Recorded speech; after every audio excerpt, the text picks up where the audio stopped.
அனைவருக்கும் வணக்கம். நாம் இப்போது வழிபட வந்திருக்கின்ற கோயில் கோயம்புத்தூர் மாவட்டம் அன்னூர் வட்டம் கரியாக்கமண்டனூரிலிருந்து மேற்கு நோக்கி வரக்கூடிய சாலையில் இருக்கின்ற குழியாத்தம்மன் உடனமர் சோளிங்கேஸ்வரர் கோயில். இந்த கோயில் கிட்டத்தட்ட 800 ஆண்டுகள் பழமையானது. 12-13ஆம் நூற்றாண்டில் இப்பகுதியை ஆட்சி செய்த சுந்தரபாண்டியனுடைய கல்வெட்டானது இந்த கோயிலுக்கு முன் வழியில் செல்லக்கூடிய சாலையில் இருக்கின்றது. அந்த கல்வெட்டில் சுந்தரபாண்டியனுடைய 6ஆம் ஆட்சி ஆண்டு கல்வெட்டாக இடம்பெறுகிறது. தமிழக தொல்லியல் துறை இந்த கல்வெட்டை பதிவு செய்துள்ளது. இதனுடைய காலத்தை 900 ஆண்டுகள் பழமையானது என்று பதிவு செய்துள்ளார்கள். இங்கே நீங்கள் பார்க்கின்ற இந்த கல்வெட்டில் இருக்கின்ற இந்த குத்துக்கல்லில் சூளமானது இடம்பெறுகிறது. சிவன் கோயிலுக்கு கொடுக்கப்பட்ட நிலத்தின் அடையாளமாக சூளக்கல்லை அந்த காலத்தில் பதிவு செய்வது மரபாக இருந்து வந்துள்ளது. அந்த வகையில் இந்த கல்லானது சிவன் கோயிலுக்கு நிலம் கொடுத்ததை பதிவு செய்கின்றது. சுந்தரபாண்டியனுடைய ஸ்ரீ சுந்தரபாண்டிய தேவருக்கு ஆண்டு 6வது குழிமங்கலமான வீரபாண்டிய நல்லூர் மன்னியூர் ஆளுடைய நாயனார் தேவதானம் இது பண் மாகேஸ்வர ரச்சை ஆக இந்த 7 வரிகள் தான் இந்த கீழ்ப்பகுதியிலானது இடம்பெறுகிறது. மதுரை ஆண்ட சுந்தரபாண்டியனுடைய கல்வெட்டாக தமிழக தொல்லியல் துறை இதனை பதிவு செய்கிறது. இந்த பகுதி ஒரு காலத்தில் அன்னூர் என்று சொல்ற இப்போது வழங்குகின்ற மன்னியூருக்கு உரிய கோயிலுக்குரிய சொத்தாக இந்த அத்தனை பூமிகளும் தானம் கொடுக்கப்பட்ட வரலாறை இந்த கல்வெட்டானது நமக்கு காட்டுகிறது. சுந்தரபாண்டியனுடைய கல்வெட்டில் வீரபாண்டிய நல்லூர் என்ற வேறு பெயர் இருந்ததை இந்த கல்வெட்டானது உறுதிப்படுத்துகிறது. தற்காலத்தில் இது குழிமங்கலம் என்று அழைக்கப்பட்டாலும் வரலாற்று ரீதியாக இதற்கு வீரபாண்டிய நல்லூர் என்பதுதான் கல்வெட்டு ஆதாரங்களின்படி கிடைக்கின்ற பெயராக அமைகின்றது. குழிமங்கலம் என்று ஏன் பெயர் என்றால் குழியிலிருந்து கல்லிலிருந்து எடுத்து வந்து அம்மனை பிரதிஷ்டை செய்தனால் குழியம்மன் என்ற பெயரை இட்டு பின்னாலே குழலி ஆர்த்தி அம்மன் என்ற பெயரோடு வழங்கப்பட்டு பின்னால் அது குழியாத்தம்மன் என்றாகி இப்போது குழியம்மன் என்ற கோயிலாக மாறியிருக்கிறது. சோளிங்கேஸ்வரர் என்ற பெயர் எந்த காலத்தில் சிவனுக்கு இடப்பட்டது என்பது நம்மளுக்கு வரலாற்று ரீதியாக சொல்ல முடியவில்லை. ஆனால் இந்த கல்வெட்டில் இடம்பெறுகின்ற இந்த காலமும் இந்த கல்வெட்டுக்குரிய செய்தியும் வைத்து பார்ப்போமானால் இந்த ஊர் வீரபாண்டிய நல்லூர் என்ற பெயர் இருப்பதோடு இந்த ஊர் முழுக்க மன்னியூர் ஆளுடைய நாயனாருக்கு சொந்தம் என்று அறிவித்ததனாலே இங்கேயும் ஒரு சிவன் கோயில் இருந்திருக்க வேண்டும் என்றுதான் உறுதிப்படுகின்றோம். அந்த வகையில் நாம் காணுகின்ற இந்த சோளிங்கேஸ்வரர் கோயிலும் இந்த சுந்தரபாண்டியன் காலத்து கோயிலாகத்தான் இருக்க வேண்டும் என்று வரலாற்று ஆய்வாளர்கள் நம்புகிறார்கள். என்றாலும் நமக்கு ஆதாரமாக எந்த ஒரு கல்வெட்டும் கோயிலை சுற்றி நமக்கு கிடைக்கவில்லை. இந்த ஆய்வு முடிவுகளின்படி இந்த கோயிலினுடைய வயது 800 ஆண்டுகள் என்று சொல்லலாம். இதோ நீங்கள் காணுகின்ற இந்த சிவலிங்கம் வட்ட வடிவ ஆவுடையை கொண்டுள்ளது. லிங்கம் சுயம்பு வடிவம், வட்ட கூம்பு வடிவமும் கொண்டுள்ளது. கரிய நிற கல்லிலால் ஆன லிங்கம் இது சித்தர்கள் அமைத்த லிங்கம். இந்த லிங்கத்துள் கருந்தேல் அமைப்பு முன்புறமும் பின்புறமும் காணப்படுகிறது. பின்புறம் குழிய 3 எழுத்துக்கள் படிக்கும்படியாக கல்லிலேயே வெட்டப்பட்டுள்ளது. இந்த கோயில் கிராம வழக்கத்தில் குழியம்மன் கோயில், குழியாத்தா கோயில் என்றுதான் முன்னோர்கள் பெரியோர்கள் சொல்லிக் கொண்டிருக்கிறார்கள். அதன் அடையாளமாக இந்த லிங்கத்துக்குள்ளேயே குழியாயும் அந்த 4 எழுத்துக்கள் படிக்கும்படியாக பின்புறம் லிங்கத்தினுடைய பின்புறம் இருக்கிறது.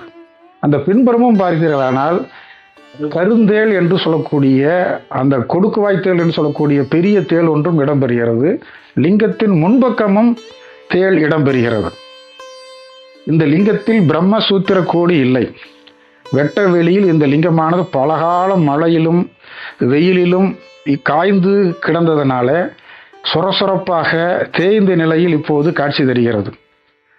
கொங்கு மண்டலத்தில் இங்கு மட்டும்தான் எருமை தேளாகிய கருந்தேல் லிங்கத்துக்குள் இடம்பெற்றிருக்கிறது. இந்த லிங்கத்துக்குள் விருச்சிகமாகிய தேள் முன்பக்கமும் பின்பக்கமும் இடம்பெறுவதனால் இந்த லிங்கத்திற்கு விருச்சிக லிங்கம் என்ற பெயரும் உள்ளது. இது ஒரு பரிகார கோயில். ஜாதகத்தில் லக்னத்திற்கு 7ஆம் இடமாகிய விருச்சிகமாக வருபவர்கள் ராசிக்கு 7ஆம் இடமாகவும் சுக்கிரனுக்கு 7ஆம் இடமாகவும் வருபவர்கள் வழிபட வேண்டிய கோயில். மேலும் விருச்சிக ராசியில் விருச்சிக லக்னத்தில் பிறந்தவர்கள் வழிபட வேண்டிய சிறப்பான கோயில். இந்த லிங்கத்துக்கு மற்றும் ஒரு சிறப்பு உண்டு. இது சித்தர்கள் அமைத்த லிங்கம். யாரோ ஒரு சித்தர் 800 ஆண்டுகளுக்கு முன்னால் 12ஆம் நூற்றாண்டில் வாழ்ந்த அந்த சித்தர் இந்த லிங்கத்தை பிரதிஷ்டை செய்து அந்த லிங்க அமைப்பையே மிக அற்புதமாக வடிவமைத்துள்ளார்கள். எல்லா கோயில்களையும் பார்ப்போமானால் ஆவுடையார் தனியாகவும் லிங்கபானமும் தனியாகவும் இருக்கின்ற போது அவற்றை இணைப்பதற்கு மருந்து சாத்துவார்கள். ஆனால் இந்த லிங்கத்தை ஆவுடையாரிலிருந்து நீங்கள் தனியாக கலட்ட முடியாதபடி லாக்கிங் சிஸ்டம் என்று சொல்லக்கூடிய உள்கூடு ஒன்று வட்ட வடிவமாக அமைந்து அந்த லிங்க பானமானது அந்த வட்ட வடிவ உள்பகுதியிலே மாட்டிக்கொள்கின்ற வகையிலே பிரிக்க முடியாத அளவிலே இருக்கின்றது. அதனுடைய அடிப்பகுதி பொள்ளையாகத்தான் இருக்கின்றது. எனவே இந்த லிங்கத்தை இந்த பானத்தோடு தனியாக இந்த ஆவடையோடு தனியாக பிரிக்க முடியாதபடி சித்தர்கள் இந்த அமைப்பை கொண்டிருக்கிறார்கள். இங்கே பிரிக்க முடியாதபடி ரெண்டுமே இருப்பதனால் இங்கே வந்து வழிபடுகின்ற அந்த தம்பதியினருக்கு இல்வாழ்க்கையில் என்றுமே பிரிவு என்பது வாராது என்பது மட்டுமல்ல, இல்லற வாழ்க்கை சிறக்கும் என்பதற்காகத்தான் அந்த காலத்திலேயே லிங்கத்தையும் பானத்தையும் பிரிக்க முடியாதபடி இணைத்த நிலையிலேயே அமைத்திருக்கிறார்கள் என்பது இந்த லிங்கத்தினுடைய அற்புதமான ஒரு விளக்கம். மூலஸ்தானத்தில் சிவனுடைய லிங்க பானத்தின் அருகிலேயே தாயார் உருவமைப்பில் இருக்கின்ற குழியம்மன் சிலையானது வடிக்கப்பட்டுள்ளது. இந்த குழியம்மனுடைய சிலையிலே 2 வகையிலே அது நாம் பாணுகண்டு இருக்கின்றது. ஒரு வகம் பார்த்தால் சண்டிகேஸ்வரர் போல தெரியும், இன்னொருவரும் பார்த்தால் குழியம்மனை போல தெரியும். இந்த லிங்கத்தினுடைய பின்புறம் இருக்கின்ற தேளின் அடியிலே குழியா என்கின்ற அந்த சொல் இடம்பெறுவதனால தாயாரினுடைய அம்சமாகத்தான் இந்த சிலையை நாம் கருத வேண்டும். இது 12ஆம் நூற்றாண்டு 13ஆம் நூற்றாண்டு சிற்பம். மிக நேர்த்தியாக குண்டலங்களோடு அருமையாக காட்டப்படுகின்றது. கிரீட மகுடம் காட்டப்படுகிறது, விரிசடை காட்டப்பட்டுள்ளது. தன்னுடைய 2 கைகளிலும் 2 தொடைகளின் நடுவே வைத்துக்கொண்டு வீராசன அமைப்பிலே இந்த தாயார் அமைந்திருக்கின்றார்கள். அவருடைய பாதங்களும் மிக அற்புதமாக தாமரை பீடத்தில் காட்டப்பட்டிருக்கின்றது. சண்டிகேஸ்வருடைய அனைத்து அம்சங்களும் இந்த அமைப்பு கொண்டிருப்பதனால ஒரு காலத்தில் இது சண்டிகேஸ்வரர் சிற்பமா அல்லது குழியாத்தம்மன் சிற்பமா என்ற குழப்பமெல்லாம் எழுந்த நிலையிலே அது விரிவாக அருகே சென்று பார்க்கின்ற பொழுது அது அம்மனுடைய அம்சமாகத்தான் காட்டுகிறது.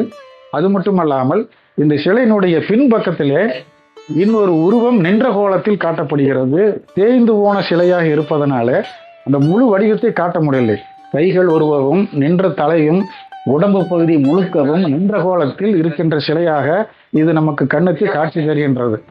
முன்னால் அமர்ந்த கோலத்திலும் பின்னால் நின்ற கோலத்திலும் தாயார் இருப்பதாக இதை நாம் கருத இடம் உண்டு.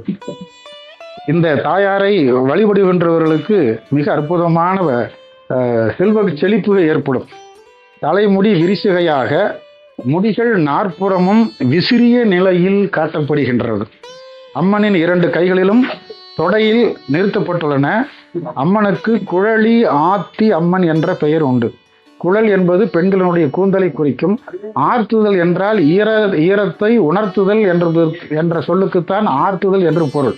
அப்போ இந்த தாயார் தன்னுடைய கூந்தலிலே விரித்து விரிசிகையாக காட்டி குழலை விரித்து காட்டியதனால் குழலி ஆர்த்தி அம்மன் அந்த சொல் பிற்காலத்தில் குழலி ஆத்தி அம்மன் என்பது குழலாத்தி அம்மனாக மாறி இப்போது குழியம்மனாக பேச்சு வழக்கில் இடம்பெற்று வருகின்றது. அம்மன் சிலை கற்பாறையில் குழியில் இருந்து எடுத்து வந்து பிரதிஷ்டை செய்யப்பட்டதால் இப்பெயர் வந்திருக்கலாம். இந்த குழலி ஆத்தி அம்மன் தாயாரிடம் எண்ணற்ற பெண்கள் குழந்தை பேருக்காகவும் திருமணம் வரம் வேண்டியும் கன்னி பெண்கள் வேண்டிக் கொள்வதை இங்கே வழிபாட்டுக்கு வருகின்ற மக்களிடையே நாம் ஊடாடி பேசுகின்ற போது அறிந்து கொள்ள முடிகிறது.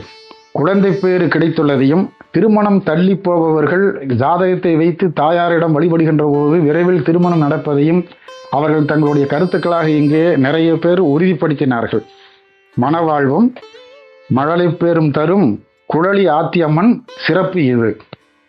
கோயிலிலே சுமார் 460 ஆண்டுகளிலிருந்து 600 ஆண்டுகள் வரை பழமையான நடுகள் வீரனுடைய சிற்பம் ஒன்று அதிசயமாக மண்ணிலிருந்து கிடைத்ததை இங்கே வழிபாட்டுக்காக ஊர் மக்கள் எடுத்து வைத்திருக்கிறார்கள். அந்த சிலை தான் இப்போது நீங்கள் பார்க்கிறீர்கள். வீரன் ஒருவன் கையிலே மிகச்சிறந்த நீண்ட வில்லையும் ஒரு பக்கம் உடைவாளையும் ஏந்தி கொண்டை ஏந்தியவனாக இருக்கின்றான். இது மதுரை நாயக்கர் காலத்து கொண்டை என்று வழங்கப்படும். அந்த கொண்டையிலே ஒரு முடிச்சு போட்டிருக்கிறார்கள், கிருஷ்ணர் கொண்டை என்று சொல்வார்கள். அந்த முடிச்சு பூ குடையோட கொடுத்திருக்கிறார்கள். காதிலே மிகப்பெரிய குண்டலங்கள் அணிந்திருக்கிறான் இந்த வீரன். காலிலே தண்டைகள் 2 அணிந்திருக்கிறார். போர் வீரன் என்பதற்கு அடையாளமாக இந்த சிற்பியால் இந்த தண்டைகள் காட்டப்படுகின்றன. இடுப்பிலேயே கை கொடுத்து ஒய்யாரமாக இல்லாமல் எச்சரிக்கை உணர்வோடு எதிரியை நோக்குகின்ற பார்வையிலே இந்த முகமானது கிழக்கு நோக்கிய சிலையாக இருந்தாலும் முகமானது வடக்கு பார்த்த முகமாக இருக்கின்றது.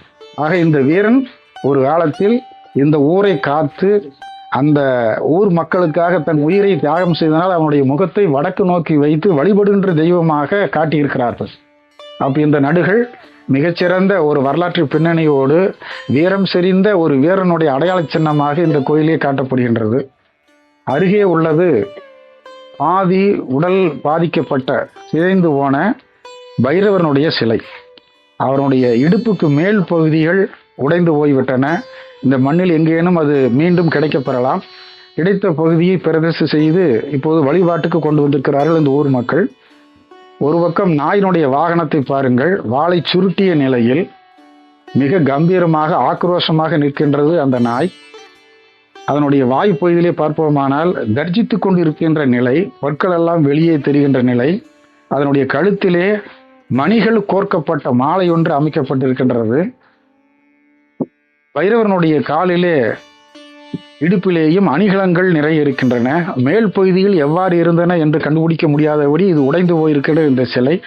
ஆக ஒரு காலத்தில் இது மிகச்சிறந்த சிவன் கோயிலாக இருந்து அழிந்து போன நிலையில் நமக்கு கிடைத்தவை இந்த 4 சிற்பங்கள் தான். சிவலிங்கம், குடியாத்தம்மனுடைய சிலை, இந்த வீரனுடைய சிலை மற்றும் உடைந்து போய் சிதைந்து போயிருக்கின்ற இந்த பைரவரின் சிலை.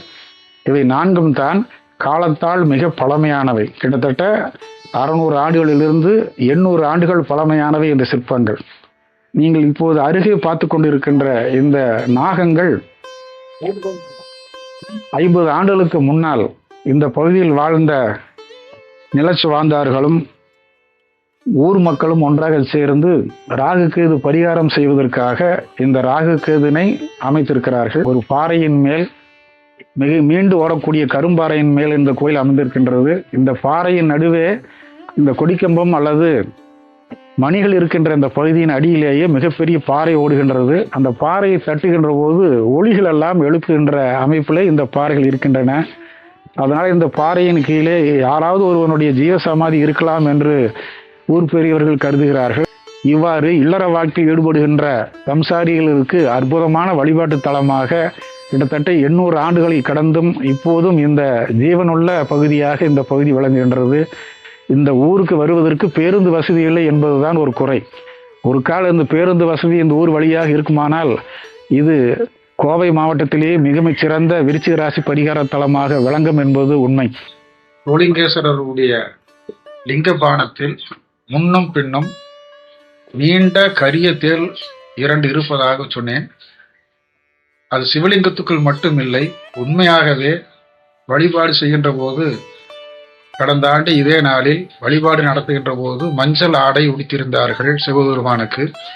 அடுத்த நாள் காலையிலே அந்த பூஜையை நாம் கலைத்து பார்க்கின்ற பொழுது வளமாக ஒரு தேளும் இடமாக ஒரு தேளும் லிங்கத்தினுடைய உடையிலிருந்து லிங்கபானம் முழுக்க சுற்றி வந்த காட்சியை இங்கே இருக்கின்ற அர்ச்சகரையா அவர்கள் பதிவு செய்திருந்தார்கள்.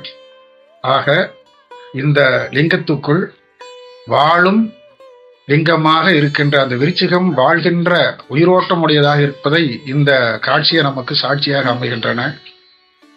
உண்மையான தேள்களும் சிற்பிகள் அமைத்த அந்த தேள் வடிவமும் ஒருங்கே இணைந்து வாழ்வாங்கு வாழ இந்த லிங்கத்துக்குள் விருச்சிகம் ஐக்கியமாக்கி இருக்கின்றது என்பதற்கு மிகச்சிறந்த சான்று இந்த வீடியோ ஆகும்.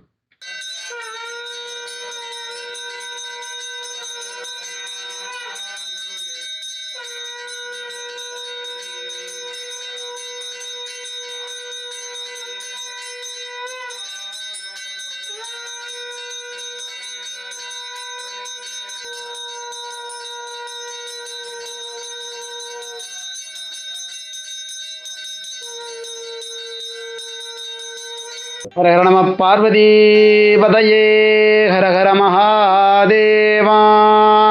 தென்னாட்டுடைய சிவனே போற்றி, எந்நாட்டவர்க்கும் இறைவா போற்றி போற்றி.